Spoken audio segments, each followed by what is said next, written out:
우리가 살면서 겪게 되는 여러 가지 문제와 상처 중에 가장 극복하기 힘들고 어려운 것은 아마도 사람으로 인한 문제와 그로 인해 받게 된 상처일 것입니다. 믿었던 사람에게 배반을 당한다든지 아무 이유 없이 나를 힘들게 하고 해코지 하는 사람을 만나면 그것처럼 견디기 힘든 일이 없지요. 얼마 전에도 뉴스 보니까 방송에도 출연했던 이른바 잘 나가던 강남 유명한 치과 여의사 한 분이 갑자기 폐업을 선언했는데 이유를 들어보니까 지속적으로 누군가로부터 살해 협박을 받아왔다는 것입니다.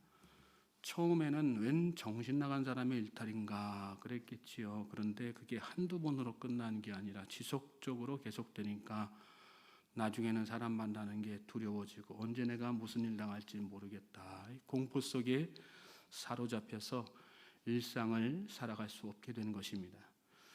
그렇습니다. 어떤 면에서 보면 사람처럼 두려운 존재가 없고요. 또 사람처럼 깊은 상처를 주는 존재가 없습니다. 사람으로 인해 생긴 문제처럼 해결하기 어려운 문제도 없고 또 사람으로 인해 받은 상처처럼 깊고 오래가는 상처가 없습니다. 그래서 많은 사람들이 종국에는 우울증에 빠지게 되고 만남을 기피하게 되고 또 피폐한 삶을 살게 되는 거지요. 오늘 본문은 특히 그런 상처가 있는 사람들에게 도전이 되는 그런 말씀이라고 할 수 있습니다. 다윗이 바로 그런 경험을 했던 사람이고 그것을 어떻게 극복했는지를 간증하는 내용이 이 시 속에 담겨져 있기 때문입니다.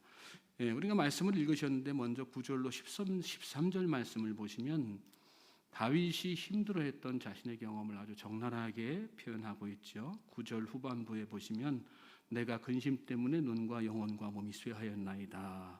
10절에는 내 일생을 슬픔으로 보내며 나의 연수를 탄식으로 보내며 내 기력이 나의 죄악 때문에 약하여지며 나의 뼈가 쇠하도소이다.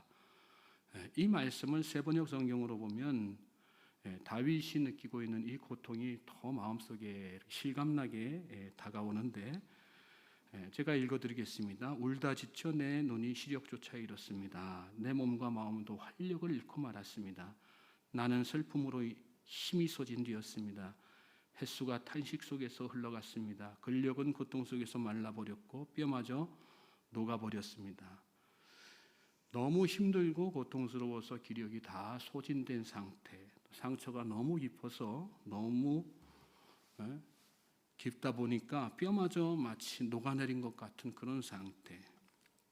다윗이 왜 이런 상태가 되었을까요? 이어지는 말씀에 그 이유가 나오죠. 11절 말씀 보시면 내가 모든 대적들 때문에 욕을 당하고 내 이웃에게서는 심히 당하니 내 친구가 놀라 길에서 보는 자가 나를 피하였나이다. 12절에는 내가 잊어버린 바 됨이 죽은 자를 마음에 두지 아니함 같고 깨진 그릇과 같으니이다. 내가 무리의 비방을 들었으므로 사방이 두려움으로 감싸였나이다. 그들이 나를 치려고 함께 의논할 때에 내 생명을 빼앗기로 꾀하였나이다. 내가 모든 대적들 때문이다 이렇게 말씀에 나와 있는데 특별히 사울 왕과 그 신하들을 말하는 것이죠. 사울이 얼마나 다윗을 죽이려고 애를 썼는지 여러분이 잘 알고 계실 것입니다. 다윗이 사울에게 무슨 큰 잘못을 했습니까? 그렇지 않죠.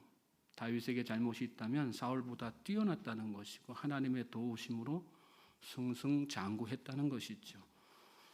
무고하게 다윗을 해하려는 그런 자들, 그런 자들이 바로 사울 일당들이고 또 여기 말씀의 대적자들입니다. 그런데 그런 중에 다윗을 더 힘들게 하고 고통스럽게 만드는 사람들이 있었습니다.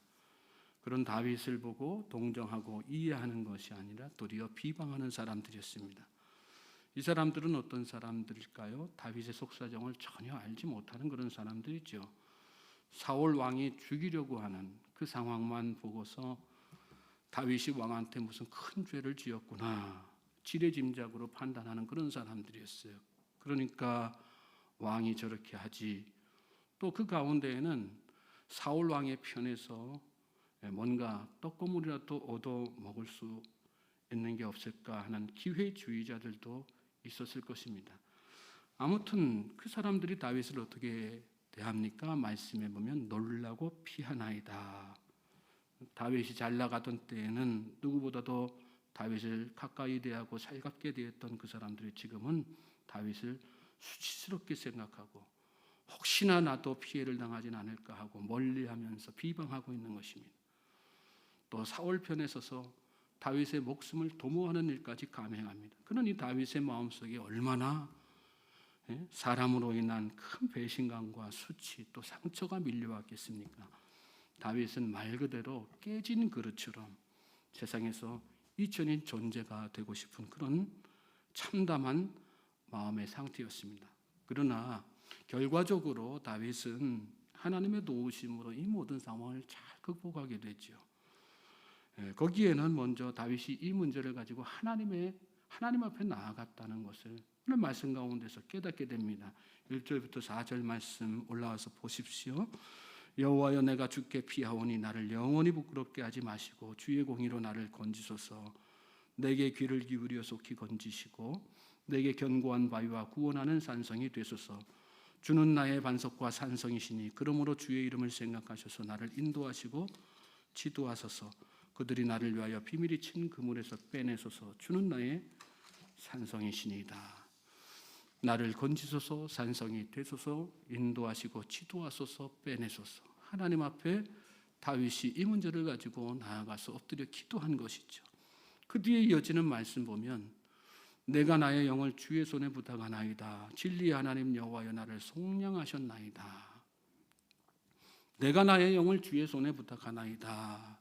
다윗은 자신의 모든 문제를 영적으로 바라보았습니다.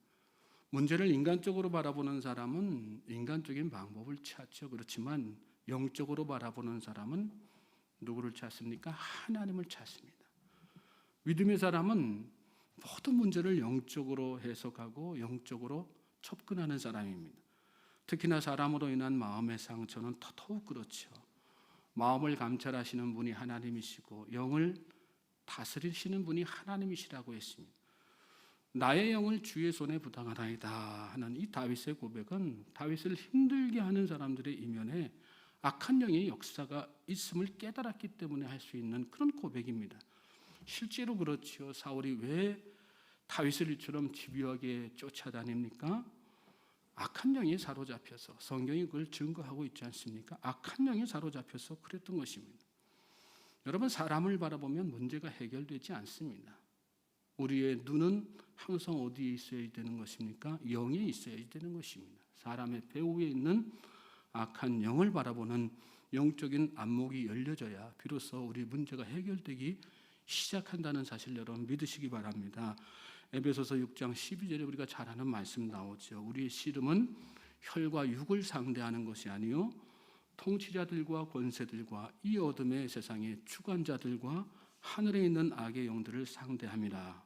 그러므로 하나님의 전신갑주를 취하라. 이는 악한 날에 너희가 능히 대적하고 모든 일을 행한 후에 서기 위함이라. 이 말씀은 무고하게 핍박당하는 에베소 교인들에게 바울이 권면한 말씀입니다. 상황을 영적으로 해석하고 바라보라. 본질은 영적 전쟁이라는 그런 말씀입니다.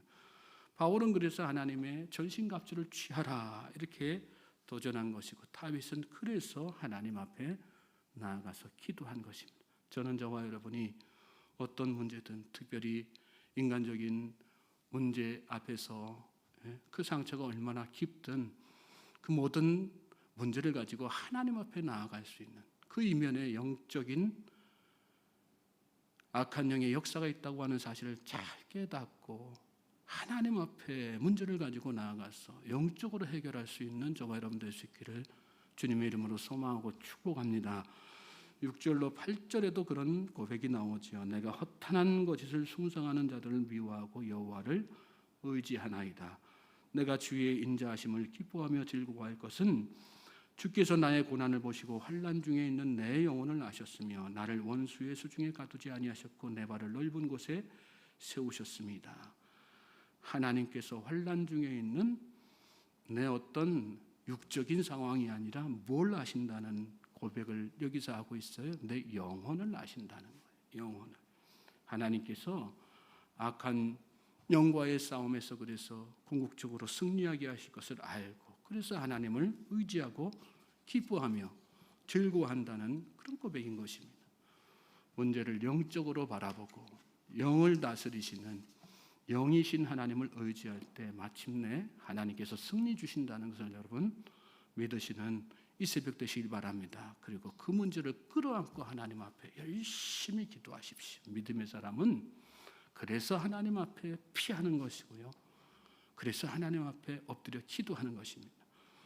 또 문제를 영적으로 바라보는 사람은 또한 자신의 죄악을 발견하게 되죠. 10절 말씀 보면 내 일생을 슬픔으로 보내며 나의 연수를 탄식으로 보내며 내 기력이 나의 죄악 때문에 약하여지며 나의 뼈가 쇠하도소이다 그랬어요. 하나님 앞에 엎드려 기도하는 가운데 다윗은 비록 사람으로 인한 자신은 무고한 상태에서 받은 그런 상처이고 무고한 상태에서 받는 여러 가지 비방들이고 그것으로 말미암아 얻은 상처지만 그 가운데에서 또한 무엇을 발견하게 되어 나의 죄악, 하나님 앞에서 내가 부족한 것은 없는가, 하나님 앞에서 내가 좀 더 올바르게 섰더라면 오늘 나에게 이런 아픔이 없지는 않았을까, 그런 자기 통회의 시간이 막 여기 이루어지는 것이죠. 그렇습니다, 여러분. 영의 사람, 믿음의 사람, 모든 상황, 모든 문제를 영적으로 발견하고 깨닫는 사람은 자기 자신을 들여보게 되어 있어요. 깊이 있게 들여다보게 되어 있습니다. 그래서 혹여나 하나님 앞에 내가 범죄하는 일은 없는가, 통회함으로 자복함으로 나아가는 거죠. 말 한마디, 행동 하나라도, 사소한 것 하나라도 내가 하나님 앞에 죄 지은 것은 없는가, 그렇게 거룩함으로 정결함으로 나아갈 때 하나님께서 은혜 베풀어 주시는 것입니다. 풀리지 않는 모든 문제를 다 풀어주시고요, 회복되지 않는 모든 상처까지도 다 하나님께서 회복시켜 주시는 것입니다. 특별히 하나님은 그런 사람들에게 그럼에도 불구하고 하나님을 의지하는 그런 단호한 믿음을 허락하시는 것을 이어지는 말씀 가운데서 보게 돼요. 14절 말씀 보십시오. 14절 말씀에 보면 다윗은 그렇게 하나님 앞에 기도하는 가운데 새로운 삶의 결단과 의지를 하나님 앞에 드리죠. 여호와여, 그러하여도 나는 주께 의지하고 말하기를 주는 내 하나님이시라 하였나이다. 하나님, 제 상황이 이렇게 뼈가 진골이 다 녹아버리는 그런 상황이지만 그러나 그럼에도 불구하고 나는 하나님을 의지합니다. 하나님, 제 주변에 믿었던 사람들이 다 배반하고 나를 다 떠나고 도리어 그들이 나를 향해서 비수를 겨누는 이런 상황이지만 피할 곳 하나 없는 그런 오도갈 도 없는 그런 궁지에 몰린 상황이지만 그러나 하나님, 저는 하나님만 더욱더 의지합니다. 그런 상황 속에서도 하나님께만 매달립니다. 저는 저와 여러분에게 하나님께서 이런 믿음 주시기를 주님의 이름으로 소망하고 축복합니다. 2차 세계대전 때 악명 높은 아우슈비츠 수용소에 대해서 다 아시죠? 600만 명의 유태인들을 비참하게 집단 학살한 그런 현장이었습니다. 유대인들은 택한 선민으로서 얼마나 자부심이 강했습니까? 그런데 속절없이 도살장으로 끌려가는 소처럼 개되지 봐도 못한 그런 취급을 받으면서 연기 속에 다 사라져갔습니다. 그때 유대인들은 하나님은 도대체 어디 계신 것입니까? 하나님이 살아계시기나 한 것입니까? 그런 원망을 했었습니다. 그런데 나중에 전쟁이 다 끝나고 유대인 연합군이 유대인들이 죽어갔던 이 수용소를 탈환하고 수용소 점검하다가 깜짝 놀란 사실을 발견하게 돼요. 저 외진 구석 희미하게 쓰여진 글귀가 하나 있는데 번역하면 내용이 이렇습니다. 오늘 우리가 부른 그 크신 하나님의 사랑 말로 다 형용 못하네. 저 높고 높은 별을 넘어 이 낮고 낮은 땅에 죄범한 영혼 구하려 그 아들 보내서 화목제물 삼으시고 죄 용서하셨네. 이 글귀가 거기 밑바닥에 딱 써 있는 거예요. 어떤 한 그리스도인이 자기의 신앙을 죽어가면서 그곳에다가 써놓은 거죠. 그리고 그 아랫면에 또 다른 글귀가 하나 발견이 되는데 깜짝 또 놀랐어요. 어떤 글귀가 써 있었냐면 God is here. 하나님은 여기 계십니다. 모두가 하나님은 죽었다고 어디 살아계시냐고 막 그렇게 하나님을 원망하고 저주할 때 거기 그 틈에 섞여 있던 믿음의 한 그 사람은 어떻게 해요? 하나님은 여기에 계십니다. 가르치시오. 저는 저와 여러분의 어떤 상황 속에서도 이 믿음의 고백이 있게 되기를 주님의 이름으로 소망하고 축복합니다. 가르치시오. 하나님은 여러분과 함께 계세요. 믿습니까? 여러분이 어떤 상황에 있어도, 어떤 힘들고 고통스러운 환경 속에 있어도 하나님은 여러분과 함께 계십니다. 믿습니까? 그걸 믿는 것, 그것이 믿음이지요. 15절 이하의 말씀 보십시오. 나의 앞날이 주의 손에 있사오니 내 원수들과 나를 핍박하는 자들의 손에서 나를 건져주소서. 주의 얼굴을 주의 종에게 비추시고 주의 사랑하심으로 나를 구원하소서. 여호와여, 내가 주를 불러싸오니 나를 부끄럽게 하지 마시고 악인들을 부끄럽게 하사 스올에서 잠잠하게 하소서. 교만하고 완악한 말로 무례히 의인을 치는 거짓 입술이 말 못하는 자 되게 하소서. 하나님은 그 얼굴을 항상 여러분에게 비추고 계심을 믿으시기 바랍니다. 모든 것이 여러분 하나님의 손에 달려 있는 거예요. 그러므로 하나님 앞에 다 맡기십시오. 그리고 하나님께서 해결해 주시기를, 하나님께서 은혜 내려 주시기를, 하나님께서 풀어가 주시기를. 그 어떤 문제든, 사람의 문제도 마찬가지고요, 다른 문제도 다 마찬가지. 재정적인 문제든 건강의 문제든 다 마찬가지죠. 19절로 20절 넘어가서 보시겠어요. 주를 두려워하는 자를 위하여 쌓아두신 은혜, 곧 주께 피하는 자를 위하여 인생 앞에 베푸신 은혜가 어찌 그리 큰지요. 주께서 그들을 주의 은밀한 곳에 숨기사 사람의 꾀에서 벗어나게 하시고 비밀이 장막에 감추사 말다툼에서 면하게 하시리이다. 이 말씀 읽는데 정말 새벽에 감동이 되는 표현이 왔어요. 마음속에. 19절에 보시면 주를 두려워하는 자를 위하여 어떤 은혜요? 쌓아두신 은혜. 하나님께서 쌓아두신 은혜가 있다는 거예요. 하나님께서 여러분에게 쏟아부어 주시기 위해서 쌓아두시고 또 쌓아두신 그런 은혜가 있다는 거 여러분 믿으시기 바랍니다. 우리 믿음의 성도들은요, 그 은혜로 사는 거예요. 세상 것으로 사는 게 아니에요. 사람 의지에서 사는 게 아니에요. 하나님께서 쌓아두신 은혜가 있기 때문에 오늘 이 순간 나에게는 아무것도 없어도, 가진 것 없어도요, 부족하기만 해도, 내 곁에 사람 없어도 그래도 오늘도 힘을 내서 승리하면서 사는 것 아니겠습니까? 하나님께서 쌓아두신 은혜, 그 은혜를 사모하며 나아가는 우리 모든 성도님들 되시길 바랍니다. 21절부터 마지막 절까지 또 보시겠어요? 여호와를 찬송할지어다. 견고한 성에서 그의 놀라운 사랑을 내게 보이셨음이로다. 내가 놀라서 말하기를 주의 목전에서 끊어졌다 하였사오나 내가 주께 부르짖을 때에 주께서 나의 간구하는 소리를 들으셨나이다. 너희 모든 성도들아 여호와를 사랑하라. 여호와께서 진실한 자를 보호하시고 교만하게 행하는 자에게 엄중히 갚으시느니라. 여호와를 바라는 너희들아 강하고 담대하라. 강하고 담대하십시오. 하나님의 쌓아두신 은혜가 있습니다. 모든 것을 영적으로 바라보십시오. 우리의 싸움의 대상은 혈과 육이 아니라 어둠의 권세, 악한 사단 마귀입니다. 그러므로 이 하루도 기도로 열심히 기도하는 가운데 우리 눈앞에 보여지는 그 모든 어둠의 권세들과 싸워 승리하는, 그래서 이 한 날이 그 어떤 날보다도 하나님 저에게 은혜되는 날입니다. 복된 날입니다. 감사한 날입니다. 하나님을 찬송하는 우리 모든 성도님들 되시기를 다시 한번 주님의 이름으로 소망하고 축복합니다.